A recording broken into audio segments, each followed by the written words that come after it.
नमस्कार प्रिय दर्शकों, आज के इस कार्यक्रम में हम चर्चा करने जा रहे हैं वृश्चिक राशि वाले जातकों के लिए सितंबर का महीना कैसा रहने वाला है। कुछ इस क्रमबद्धता से पूरे महीने का विवरण समझेंगे कि स्वास्थ्य दृष्टिकोण की स्थिति सितंबर के महीने में आपके लिए क्या संकेत दे रही है। धन दृष्टिकोण इस महीने किस प्रकार से आपके सामने प्रदर्शित होगा। कर्म क्षेत्र में चाहे आप जॉब कर रहे हैं चाहे व्यवसाय कर रहे हैं, कुछ बड़ी उपलब्धियां आपको प्राप्त होने जा रही है या फिर करना पड़ेगा समस्याओं का सामना। भाग्य आपका किस प्रकार साथ देगा कि नहीं, साथ ही शिक्षा, यात्रा, दाम्पत्य जीवन और प्रेम संबंधों की स्थिति किस प्रकार सितंबर के महीने में आपके जीवन में प्रवेश करने जा रही है, यही अग्रिम जानकारी लेकर आज आपके सामने उपस्थित हुआ हूं। यहां एक बात मैं आपको अवश्य बताना चाहूंगा कि इस महीने एक दो नहीं पूरे चार ग्रह आपको देने जा रहे हैं कुछ बड़ा उपहार, और यह महीना निश्चित रूप से आपके लिए कुछ विशेष करता हुआ दिखाई देगा। एक एक कर क्रमबद्धता से समझते हैं कि कौन से वो ग्रह हैं, क्या आपको बड़ा उपहार देने जा रहे हैं। किंतु पहली अवस्था, जिसे शास्त्र कहता है निरोगी काया, वो किस प्रकार आपके सामने सितंबर के महीने में प्रदर्शित होगी। तो यहां आपके लग्न का स्वामी होता है मंगल, और मंगल पूरे महीने आपकी कुंडली में अष्टम भाव में संचरण करेंगे, जिसे कहीं ना कहीं आपके लिए अच्छा नहीं माना जाता। ये आपके स्वास्थ्य दृष्टिकोण को कहीं ना कहीं प्रभावित करता हुआ पाया जाता है। यदि आपको बीपी वगैरह है तो इसका थोड़ा सा ध्यान रखने की आवश्यकता है। आपके स्वास्थ्य में खान पीन का थोड़ा सा ध्यान रखने की आवश्यकता रहेगी।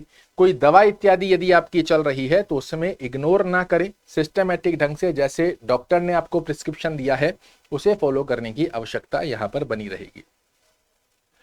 दूसरी अवस्था में बात करें धन दृष्टिकोण की स्थिति क्या संकेत दे रही है, तो आपके धन भाव के स्वामी होते हैं देवगुरु बृहस्पति। कहां विराजित हैं? आपके सप्तम भाव में। ये एक बहुत ही अच्छी स्थिति को दर्शा रहा है कि स्वास्थ्य का यदि आप ध्यान रखते हो तो धन से संबंधित किसी प्रकार की चिंताग्रस्त अवस्था का योग आपको देखने को नहीं मिलेगा, क्योंकि आप सभी लोग जानते हैं आज के इस कलिकाल के अंदर जो स्वास्थ्य ज्यादा खराब हो जाता है व्यक्ति का, वो धन का फ्लो जीवन में ना बनने से होता है। तो इस स्थिति के आधार पर धन दृष्टिकोण आपके लिए पूर्ण रूप से सहयोग करता हुआ पाया जाएगा। थोड़ा सा स्वास्थ्य का ध्यान रखने की आवश्यकता रहेगी। किसी भी प्रकार का बड़ा लेन देन करने पर विचार कर रहे हैं, किसी से पैसा लेना है देना है, इस प्रकार की स्थिति में सितंबर का महीना पूर्ण रूप से देता हुआ पाया जाएगा आपके लिए एक अच्छा साथ। कर्म क्षेत्र पर यदि हम चर्चा करते हैं तो कर्म भाव के स्वामी होते हैं आपके सूर्य महाराज। पूरे एक साल पश्चात ये आपके कर्म भाव में प्रवेश किए हैं, और ये एक बहुत अच्छा संकेत आपके लिए देता है कि चाहे आप जॉब कर रहे हैं चाहे व्यवसाय कर रहे हैं, आपको कर्म क्षेत्र में एक अच्छी अवस्था का योग देखने को मिलेगा। अपने कर्म क्षेत्र पर आपको एप्रिसिएशंस देखने को मिले, आपके बॉस कलीग आपका सपोर्ट करते हुए पाए जाएं, प्रमोशन की स्थिति कहीं ड्यू है तो वो आपके पक्ष में आ जाए, सरकारी कोई कार्य रुका हुआ है वो आपके पक्ष में आए, कोई नई जॉब आप सर्च कर रहे हैं उसके अंदर भी ये अवस्था आपके लिए पूर्ण रूप से साथ देती हुई पाई जाएगी। 16 सितंबर के पश्चात आपके कर्मेश एकादश भाव में जाएंगे, तो ये अवस्था भी आपके लिए पूर्ण रूप से पक्षकारी अवस्था को दर्शा कर दे रही है, और यही वो पहला ग्रह है जो आपके लिए आपके कर्म क्षेत्र में कुछ बड़ा उपहार आपको देने के लिए सितंबर के महीने में तत्पर बना हुआ है। बात करें यदि भाग्य दृष्टिकोण की स्थिति क्या संकेत दे रही है, तो आपके भाग्य भाव के स्वामी चंद्र महाराज महीने की पहली ही तारीख पर अपने घर से शुरुआत कर रहे हैं, और ये एक संकेत है कि आपको कर्म क्षेत्र में धन दृष्टिकोण में किसी भी प्रकार का कार्य जिस पर आप बहुत दिनों से प्रयास कर रहे हैं कि शायद अब ये पूर्ण हो जाए, उसमें जो रुकावटें देखने को मिल रही थी, उस समय सितंबर का महीना भाग्य का साथ जोड़ता हुआ उन कार्यों को पूर्ण अवश्य रूप से करता हुआ दिखाई देगा। यात्रा दृष्टिकोण पर यदि हम चर्चा करते हैं तो यात्रा भाव आपका ये होता है, और यात्रा भाव के स्वामी शुक्र महाराज आपके एकादश भाव में नीच के होकर बैठे हैं। कब तक रहेंगे? तो 18 सितंबर तक। 18 सितंबर तक यदि आप कोई व्यापारिक यात्रा कर रहे हैं तो मेरा सजेशन आपको रहेगा 18 सितंबर के बाद की प्लानिंग कीजिए। इसमें आपकी सफलता के योग बहुत अच्छे बनकर आते हैं। अगर आप भौतिक सुखों को अर्जित करने वाली भी कोई यात्रा कर रहे हैं, और आवश्यक ना हो, जिसे आप मैनेज कर सकते हैं, तो 18 सितंबर के पश्चात करनी चाहिए। बहुत अच्छे योग दिखने को मिलेंगे। बात करें यदि विद्या दृष्टिकोण की स्थिति क्या संकेत दे रही है, तो आपका विद्या भाव होता है ये स्थान, और देवगुरु बृहस्पति की स्थिति बड़ी अच्छी अवस्था को दर्शा रही है।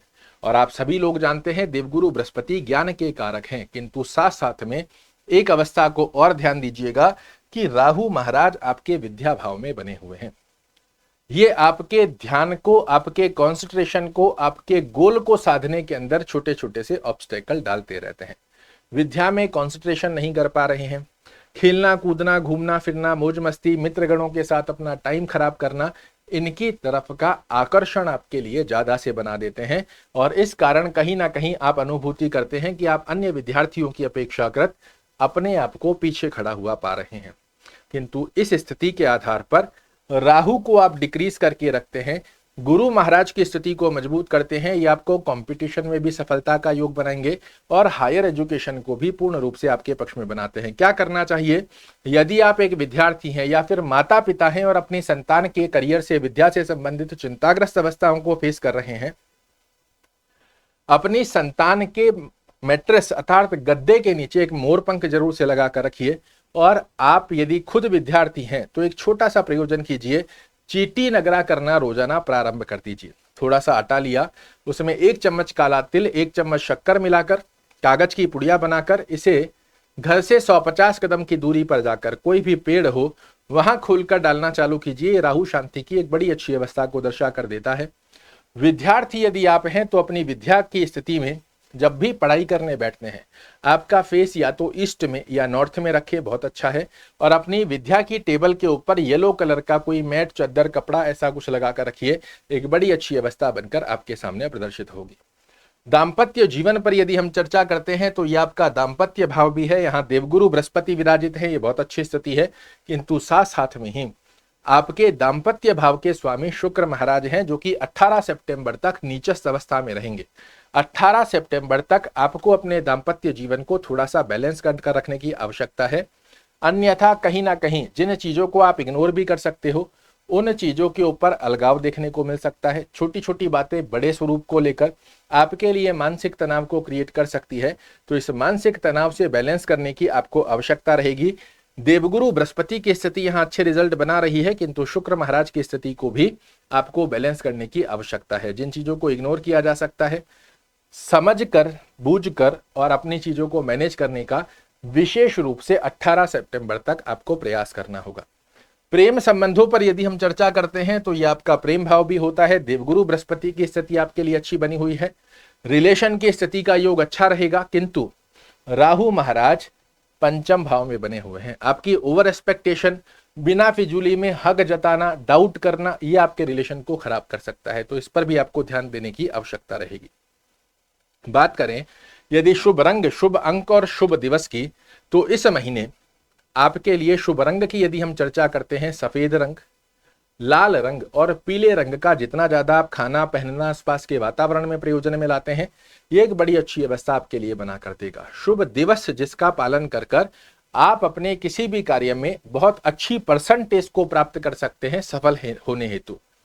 कोई भी बड़ा कार्य कर रहे हैं, प्रयास कीजिए रविवार, सोमवार और साथ में ही गुरुवार के दिन करें। इसमें आपको सफलता की परसेंटेज में वृद्धि होते हुए अवश्य दिखाई देगी। शुभ अंक की यदि हम चर्चा करते हैं तो 4, 5 और 9 इनको सिंगल डिजिट में या टोटल के मूलांक में किसी भी प्रकार से प्रयोजन में लाते हैं, ये नंबर बन जाते हैं आपके लिए लकी चार्म। ब्रह्म की के बारे में यदि चर्चा करते हैं तो आपके लग्नेश की स्थिति का योग यहाँ पर आपको सपोर्ट नहीं कर रहा है। 4 ग्रहों की स्थिति, भाग्य आपका इस महीने बहुत अच्छे से साथ देगा। सूर्य देव कर्म क्षेत्र में आपको अच्छे लाभ देने जा रहे हैं। देवगुरु बृहस्पति धन की स्थितियों के लिए आपको बहुत अच्छा लाभ देंगे और शनि महाराज भौतिक सुखों की स्थिति के लिए आपकी मेहनत के अनुसार रिजल्ट निकाल कर देने के लिए बड़े अच्छे लाभ दे रहे हैं। किंतु लग्नेश की स्थिति पीड़ित अवस्था में बनी हुई है। अगर संभवत रहता है सुंदरकांड का पाठ करना, ओम अंगारकाय नमः या ओम भौमाय नमः का नित्य एक माला आप जाप करते हैं, यह अवस्था आपके लिए बड़े अच्छे लाभ देती हुई पाई जाएगी। आशा करता हूं मेरे द्वारा दी गई ये जानकारी आपको पसंद आएगी। कल फिर से एक नई जानकारी लेकर आपके सामने उपस्थित होऊंगा। तब तक के लिए नमस्कार।